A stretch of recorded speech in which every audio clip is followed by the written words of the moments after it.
Another week, another dangerous TikTok trend that endangers many lives, all for the sake of internet points. Last time, I think it was the pink sauce, and now it's the NyQuil chicken. One thing you'll notice with all these viral TikTok trends is they're all based around bright colors. Honestly, give it a couple weeks and there'll probably be the drinking liquid uranium challenge because it glows in the dark. Now, usually when you marinate chicken, you do that to give it some juice. You could use, for example, vinegar, wine, but TikTok did what TikTok does, and they're now suggesting that you use NyQuil to marinate the chicken. I've done this in the past, and usually I use about, 4/3 of the bottle. And if it's your first time doing this, you can get away with using about 1/5. Season that NyQuil in there just at the right temperature.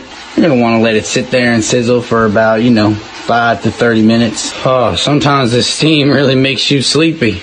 Whew. What you're looking for is that blue color right there. If you don't know what NyQuil is, it's essentially a cough and flu medication. And apparently, if you marinate the chicken in NyQuil, it relieves any kind of cold and flu symptom when you eat the chicken, as opposed to, taking the NyQuil on its own before or after marinating the chicken. It's almost presented as an idea to save time, right? Why take my meds and eat my food when I can do both at once? But the problem is, these same people that will do the NyQuil chicken challenge will probably just spend the spare time that they have either on life support or just browsing TikTok anyway. When you see trends like this, I'm convinced at this point, because of how fast and frequent they are, this is like the higher-ups, the powers that be, that are doing this as a way to cool the herd, separating the wheat from the chaff, because as humans, we don't have any natural predators anymore, so there's only one way to cool the herd. Now, the thing is, this chicken NyQuil trend has actually been around for a while. It isn't too recent. It started off in 2017 as a ironic tweet of someone captioning, "If she makes you NyQuil chicken,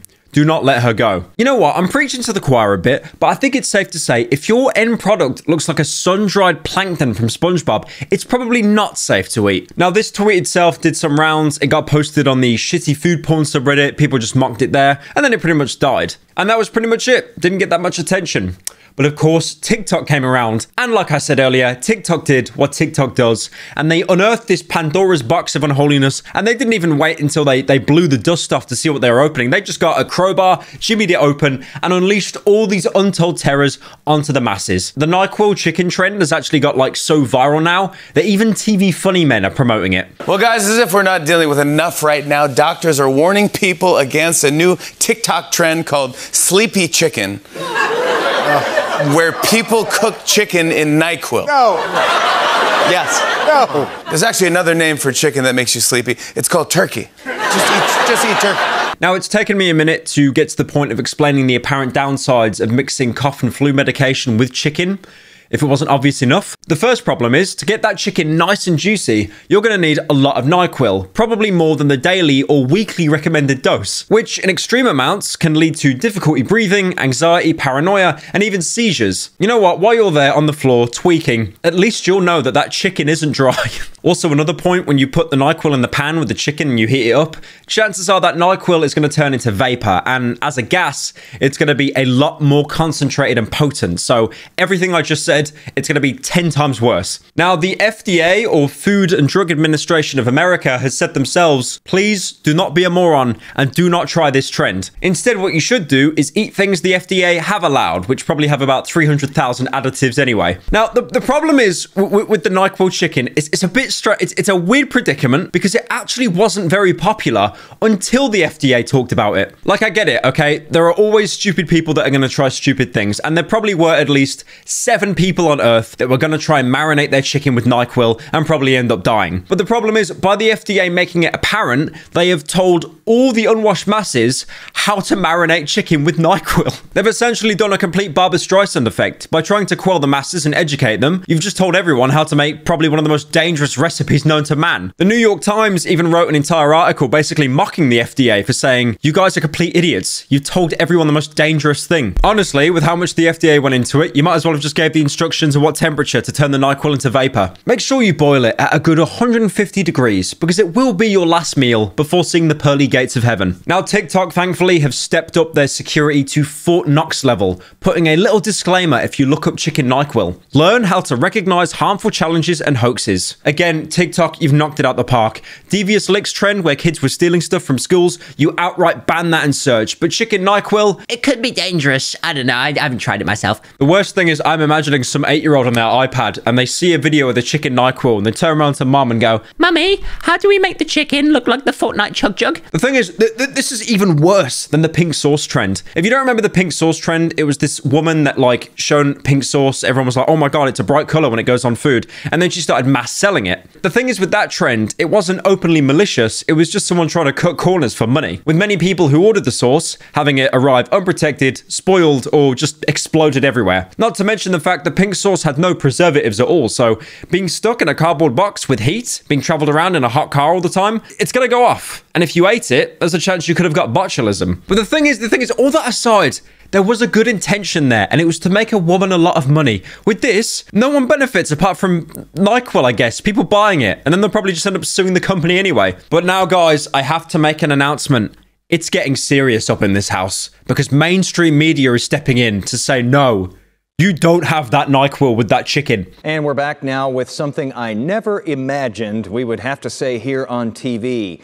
Don't cook chicken in NyQuil. Kind of goes without saying, but yeah, we're talking about NyQuil, the same stuff that you take when you're feeling crummy. Apparently, there's a new social media challenge now that is encouraging people to cook their chicken in the cough syrup. The thing is, this is grabbing all the headlines right now, but I don't even think it's the worst TikTok trend because every person I've seen that's doing it is just mocking it. They're doing it ironically. I mean, the opening video I shown you is complete bait. I mean, the guy's got hair straighteners when he's flipping the chicken. It's obviously a troll. But even if you're mocking it, there will always be people that are dumb enough to try this stuff. One TikTok that comes to mind is the Benadryl challenge. I wish I was joking when I say that, and it is exactly what it sounds like. The Benadryl challenge basically asks people to take large amounts of Benadryl and then record their experience, because Benadryl is an antihistamine. In large amounts, it promotes hallucinations. So you're essentially meant to go on a trip and then tell everyone how it went. And when I mean to say this is one of the worst things you could ever do, I mean that 100% genuinely. Someone actually died from this trend. The worst thing about this trend as well is they basically suggested you should take diphenhydramine, which is found in Benadryl and is much more easily accessible. But the problem with DPH is it isn't a hallucinogen. It just gives you intense paranoia and anxiety, and the trip could last days. This is the problem with TikTok in general. Like, because the videos are so short, they're usually half a minute long, they like beg for your attention. So if you see a funny bright color like the pink sauce or the Benadryl chicken, like your attention is instantly fixated on it, and people will do anything to get those clicks. But you know what, guys? It's not all bad. Do you not want to make NyQuil chicken? Not because of the obvious health concerns, but you just don't like the color blue? How about instead you marinate your chicken with the allergy treatment Allegra, which will give your chicken a nice purple finish. Someone did that again, ironically, and you actually had the Allegra official Twitter account reply saying, "Please take Allegra as directed." One thing I find amazing is TikTok is having these accidental troll campaigns be more organized than anything anyone else could do. Like, for example, when there were earlier iOS updates for the iPhone, like iOS 7, I think 4chan made like a bit saying how it makes your phone waterproof with all these fake advertisements, and that cost hundreds of people to put their phone in water, destroying it. And then when iOS 8 rolled around, they said if you microwaved your phone, it would charge it. Obviously, both were BS, but it caused so many people to lose their phones, and that was organized. And I feel TikTok is doing a better job by just blind promotion from Zoomers. Like, none of it's organized. But yeah, the moral of the story is please do not marinate your chicken in NyQuil. I know it looks like the Fortnite Chug Jug. I get it. It's a bright blue. It makes the brain go. Please don't do it. It's very dangerous, and it probably could cost you at least a couple years of your life. I know you guys could do stupid stuff, but just not that, okay? Please.